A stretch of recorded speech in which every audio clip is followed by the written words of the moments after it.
आज हम परमेश्वर के वचन में से सीखेंगे गवाही सुनाना, वचन सुनाना, सुसमाचार सुनाना कितना ज़रूरी है।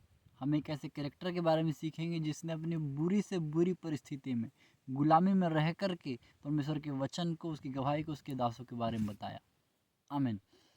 सभी को जय मसीह के। आज के वचन के लिए मैं आप सभी का स्वागत करता हूँ। मेरा विश्वास है, मेरी प्रार्थना है कि आज के वचन जो कोई सुनता है, सुनने के द्वारा ये वचन आपकी जिन बहुतायत आशीषों को लेकर के आएगा। आज का वचन आपके समझ में आए। इस वचन को सुनने के अनुसार आप इन वचनों के द्वारा वचन जिस उद्देश्य से लिखा गया है वो उद्देश्य आप पर जाहिर हो और आप 100 गुना फलों को लेकर के आए। बता, मैं तुझसे प्रार्थना करूँ, इस वचन को तेरे हाथों में सौंपता हूँ। धन्यवाद, आपने ऐसा कर दिया है। यीशु मसीह के नाम मांगता हूँ, आमीन। हालेलुया। मैं आपके लिए वचन पढ़ता हूँ। दूसरा राजाओं 5 अध्याय उसका 1 से लेकर 14 पद तक के 5 अध्याय के पहले पद में इस प्रकार से लिखा। आराम के राजा का नामान नामक सेनापति अपने स्वामी की दृष्टि में बड़ा और प्रतिष्ठित पुरुष था, क्योंकि यहोवा ने उसके द्वारा आरामियों को विजय किया था। वह सूरवीर था परंतु कोढ़ी था। आमीन। दूसरे पद में लिखा, आरामी लोग दल बांधकर इज़राइल के देश में जाकर वहां से एक छोटी लड़की बंदी बनाकर ले आए थे और वह नामान की पत्नी की सेवा करती थी। उसने अपनी स्वामिनी से कहा, यदि मेरा स्वामी सोमरोन के भविष्यद्वक्ता के पास होता तो क्या ही अच्छा होता, क्योंकि वह उसको कोढ़ से चंगा कर देता। तो नामान ने अपने प्रभु के पास जाकर कह दिया, इजरायली लड़की इस प्रकार कहती है। आराम के राजा ने कहा, तू जा, मैं इजराइल के राजा के पास एक पत्र भेजूंगा। आमीन। हालेलुया। तो ये इंसिडेंट है उस समय का जब एक लड़की, छोटी लड़की, बाइबल को आप पढ़ेंगे दूसरा राजा 5 अध्याय 2 पद को, 5 के 2 पद को पढ़ते हैं तो यहाँ पर लिखा, आरामी लोग दल बांध कर इज़राइल में गए और वहाँ से एक छोटी लड़की गुलाम बना करके ले आए, बंदी बना करके ले आए। दैट मीन्स गुलाम बना करके अपनी गुलामी कराने के लिए लेकर के आए। हालेलुया। तो यहाँ पर पहले तो हमें ये देखना चाहिए कि एक छोटी ही लड़की उन्होंने क्यों लाया होगा। वो कोई सोना चांदी बहुत सारे लोगों को ला सकती है, लेकिन एक छोटी लड़की का यहाँ पर एग्जाम्पल दिया है। एक दृष्टांत नहीं, एक एग्जाम्पल है जिसको वहाँ पर रखा गया है। सच्ची घटना है जो एक समय इज़राइल में घटी थी। हालेलुया। तो परमेश्वर ने एक छोटी सी लड़की को बाइबल में क्यों लेकर के आया, इसको जिस पवित्र आत्मा की अगुवाई से वचन लिखे गए हैं, तो पवित्र आत्मा ने क्यों यहाँ पर इस वचन को रहने दिया। एक छोटी सी लड़की की गुलामी की दास्तां यहाँ पर है। हालेलुया। तो देखिए उस लड़की ने क्या किया था। तो लिखा पहले पद में, आराम के राजा का एक सेनापति था जिसका नाम था नामान। वो बहुत प्रतिष्ठित था, बलवान था, ताकतवर था, परंतु लिखा वो कोढ़ी था। आमीन। वो कोढ़ी था। हालेलुया। तो जो दूसरे पद में लिखा, अरामी लोग दल बांधकर इज़राइल के देश में जाकर के वहाँ से छोटी लड़की बंदी बना करके लाए थे और वो नामान की पत्नी की सेवा करती थी। तो एक छोटी लड़की को, आराम एक राज्य था, एक देश था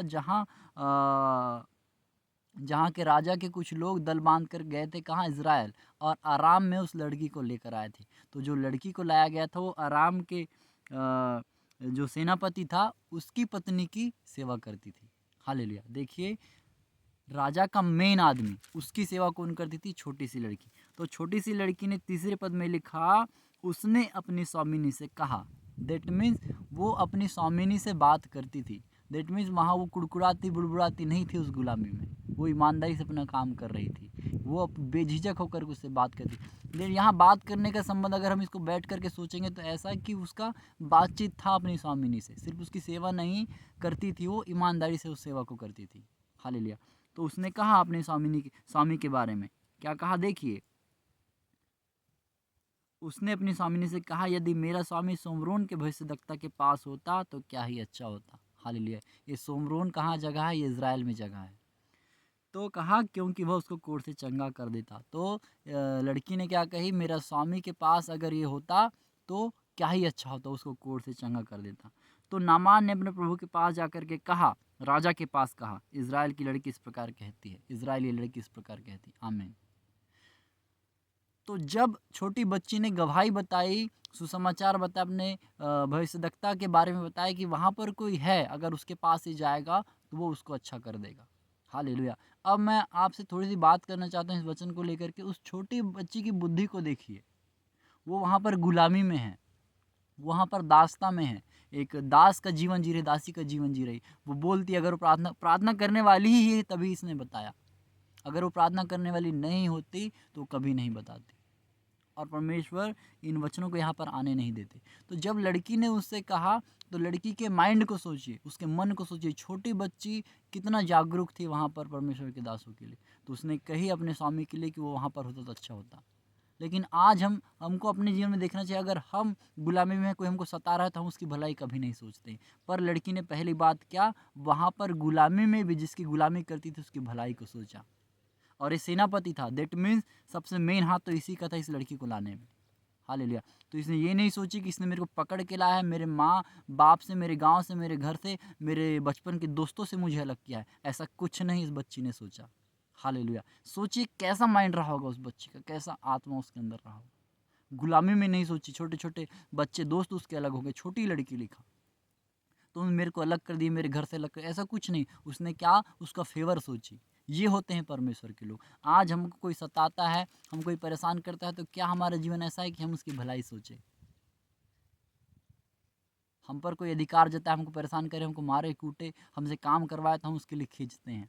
तो यहाँ पर देखिए छोटी बच्ची ने क्या कहा, क्या ये अच्छा होता कि ये हमारे गांव जाता, जहाँ कि मैं हूँ वहाँ जाता, इज़राइल जाता, सोमरोन जाता, और वहाँ एक है एलिसा नाम का ईमानदार भविष्यद्वक्ता, उसके पास जाएगा और ये अच्छा हो जाएगा।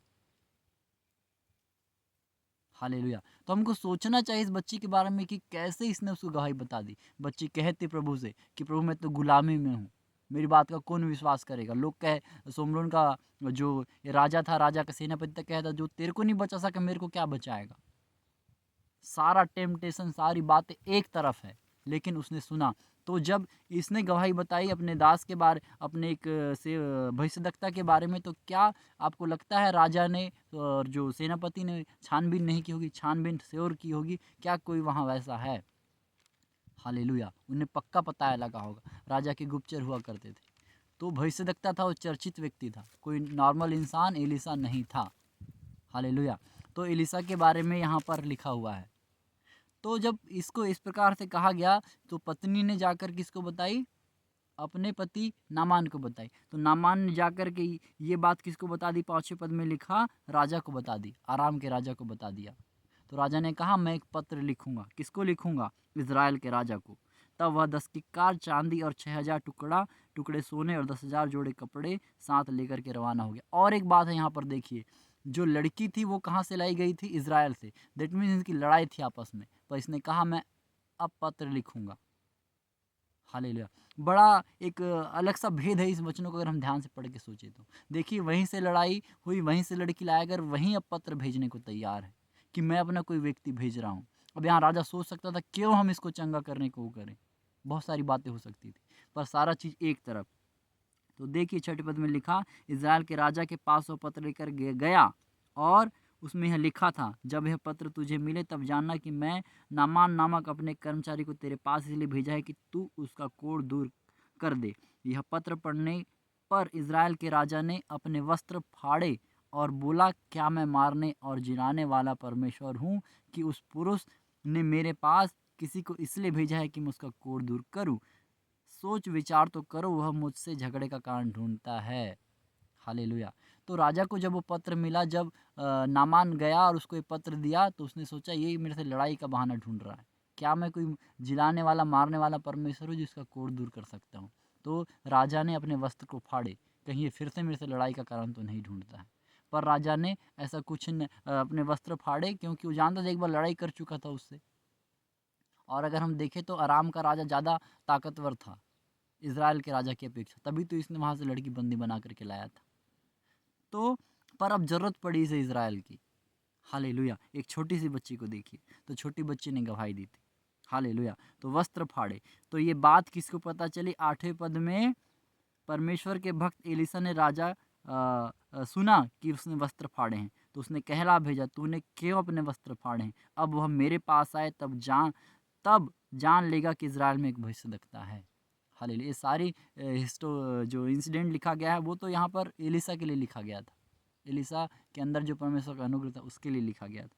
तो आया वो एलिया के पास, एलिया के चेले एलिसा के पास। 9वें पद में लिखा, तब नामान घोड़ों और रथों समेत एलिसा के द्वार पर आकर खड़ा हुआ। तब एलिसा ने एक दूत से उसके पास से कला भेजा, तू जाकर यरदन में 7 बार डुबकी मार, तब तेरा शरीर ज्यों का त्यों हो जाएगा और तू शुद्ध हो जाएगा। हालेलुया। आगे और सुनेगा, बड़ी मजेदार बातें, बड़ा एक गहरा अभिषेक इन वचनों में है। हालेलुया। जिसको सुनने के द्वारा अगर आज आप उसी आत्मा से बैठे हैं जिस आत्मा से ये लिखा गया, जिस आत्मा से मैं बोल रहा हूँ, तो आपके अंदर वही आत्मा समाने वाली है। आमेन। तो क्या कहा यहाँ पर एलिसा ने, जा और यरदन नदी में 7 बार डुबकी मार, तेरा कोढ़ शुद्ध हो जाएगा। परंतु नामान क्रोधित हुआ, यह कहता हुआ चला गया, मैंने सोचा था कि अवश्य वो मेरे पास बाहर आएगा और खड़ा होकर अपने परमेश्वर यहोवा से प्रार्थना करे कि कोढ़ के स्थान पर अपना हाथ फेर करके कोढ़ को दूर करेगा। ऐसा इसकी थिंकिंग थी। किसकी? नामान की, कि वो आएगा, मेरे सिर में हाथ रखेगा, मेरे कोढ़ में हाथ रखेगा, छुएगा, बोलेगा परमेश्वर इसका कोढ़ दूर हो जा। पर एलिसा ने ऐसा कुछ नहीं किया, कहा जा और वहाँ डुबकी मार। ये एक यहाँ पर हाथ रखने के पीछे एक अलग टीचिंग है, इसको हम कभी सीखेंगे। पर जो मेन मैं बताने के लिए आया हूँ, जो प्रभु ने मुझे सिखाई, तो मैं पहले सीखा, पर आज जो प्रभु ने मुझसे बात की मैं वो सिखाने के लिए आपको आया हूँ। तो लिखा, उसने ऐसा सोचा था 11वें पद में। पर 12वें पद में क्या लिखा, क्या दमिश्क की अबाना और पर्पर नदियाँ इज़राइल के सब जलाशय उत्तम नहीं हैं? क्या मैं उनमें स्नान करके शुद्ध नहीं हो सकता? इसलिए वह क्रोध से भरा हुआ लौट कर चला गया, निकल गया। हालेलुया। तो देखिए यहाँ पर 11-10 पद में लिखा कि जब एलिसा को पता चला तो एलिसा ने उसको कहा कि जा और यरदन नदी में 7 डुबकी लगा। तो वो क्रोधित हो गया, क्योंकि उसने कल्पना कुछ और रखी थी कि वो मेरे साथ ऐसा व्यवहार करेगा, पर इसने डुबकी लगाने को कहा।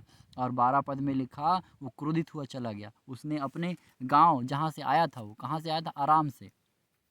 तो क्या लिखा, क्या दमिश्क में जो नदियां हैं, अबाना और पर्पर नदियां, इज़राइल के सब जलाशय से, मतलब इज़राइल में जितनी नदियां थे, जितना पानी था, जितने जलाशय थे, जितना जो कुछ पानी का साधन था, उसमें से सबसे उत्तम नहीं है, अच्छा नहीं है, सुंदर नहीं है, बेस्ट नहीं है। क्या ऐसा कौन कहा?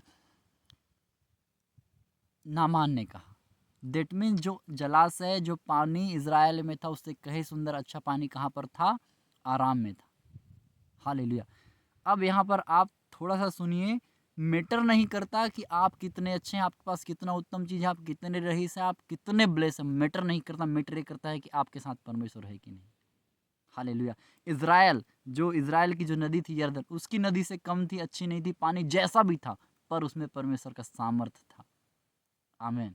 उसमें परमेश्वर का, उस पानी में परमेश्वर का सामर्थ्य था, इसलिए वहाँ डुबकी लगाने से, उस दास के कहने से चाहता, एलिसा कहता जा अपने वहाँ नदी में और वहाँ डुबकी लगा, पर उसने कहा यहाँ डुबकी लगा, यरदन में डुबकी लगा।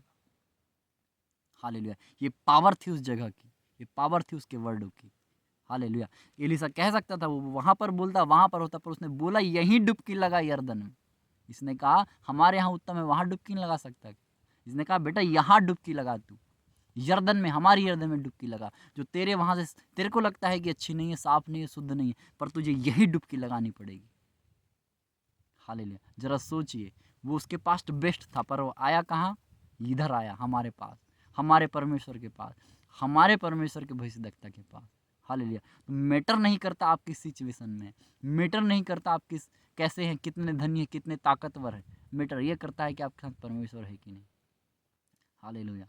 आई डोंट नो, मैं नहीं जानता कि आप इस वचन को समझ पा रहे हैं कि नहीं, पर इस वचन को अगर आप समझिए तो पता होगा, आपके पास कोई भी चीज़ क्यों ना हो, वो आपको लगता होगा वो कम है, आपके पास पैसे होंगे कम है, नौकरी लगता होगा मैं ब्लेस नहीं, पर अगर आप प्रार्थना में, आप वचन में, आप पवित्रता में, जैसा वचन में लिखा वैसा जीवन है ना, आप परवाह मत कीजिए कि आप कैसे हैं, आपके साथ कौन है, आपके साथ परमेश्वर है।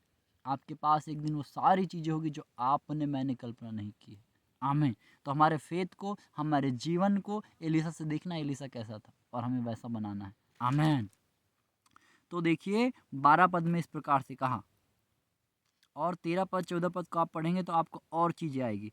तो देखिए 15 पद में आपके लिए पढ़ता हूँ, तब वह अपने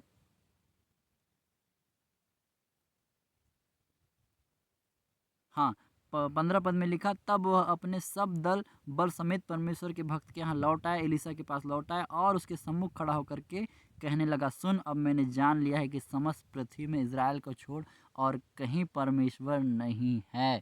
आमीन। उस नदी में उसने परमेश्वर को फील कर लिया। हालेलुया। दैट मीन्स हम जहाँ रहते हैं वहाँ परमेश्वर है, वहाँ की हर एक चीज़ में परमेश्वर है। वो जीवित परमेश्वर है, वो काम करता है। इसने अभी तक ये नहीं जाना था कि हाँ परमेश्वर से बातचीत किया, नहीं जाना, लेकिन जब वहाँ डूबा, 7 डुबकी लगाया, पता चल गया भैया यहाँ कुछ तो है, इस पानी में कुछ तो है। और ये कह रहा था कि मेरे यहाँ की चीज़ें अच्छी हैं, हमारे यहाँ अच्छा पानी है, तो मतलब लैंड भी अच्छा होगा, ज़मीन भी अच्छा होगा, खेत भी अच्छा रहा होगा। हालेलुया। किसने कहा था? 12 पद में देखिए, नामान ने कहा था मेरे यहाँ अच्छी चीज़ें हैं, हमारे यहाँ बेस्ट है, बेस्ट बेस्ट ज़मीन है, बेस्ट पानी है। और देखिए 15 पद में कहा मैं जान गया यहाँ परमेश्वर, मैं जान गया यहाँ परमेश्वर। उसको छोड़, इज़राइल को छोड़ कहीं और परमेश्वर नहीं। इसलिए बेटा इज़राइल की पावर में ताकत है, क्योंकि वहाँ परमेश्वर है। 7वें पद में लिखा, 17 पद को पढ़िए, वहाँ क्या लिखा? तब नामान ने कहा अच्छा तो तेरे दास को 2 खच्चर मिट्टी मिले, खच्चर मिट्टी मिले, 2 खच्चर मिट्टी। यहाँ पर अलग चीज़ है इस मिट्टी मांगने का, लेकिन मैं आपसे क्या कह रहा हूँ, ये उस मिट्टी को मांगना चाह रहा है जो खराब कह रहा था ना। 13 पद में, 12 पद में क्या कह रहा था? यहाँ पानी ठीक नहीं है, हमारे यहाँ उत्तम है इससे। अब वो मिट्टी मांग रहा है। हालेलुया। सोचिए उस मिट्टी में कितनी ताकत है। वो तो एक आराधना करते हैं उसी मिट्टी में, वो तो अलग बात है, लेकिन अभी मिट्टी मांग रहा है इस जगह की, मुझे मिट्टी चाहिए। सोचिए, वो है हमारा परमेश्वर।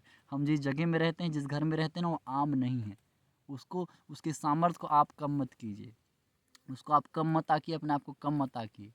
हमारा परमेश्वर जब काम करने में आता है ना, तो फिर वो खतरनाक होता है, लोगों की कल्पना से बढ़कर होता है। जरा देखिए इसको, जब आया, जब शुद्ध हुआ तो बोला ये मिट्टी मेरे को चाहिए, ये मिट्टी मेरे को चाहिए। और वो 2 खच्चर मिट्टी ले जाऊं, परमिशन ले रहा है मिट्टी लेने के लिए।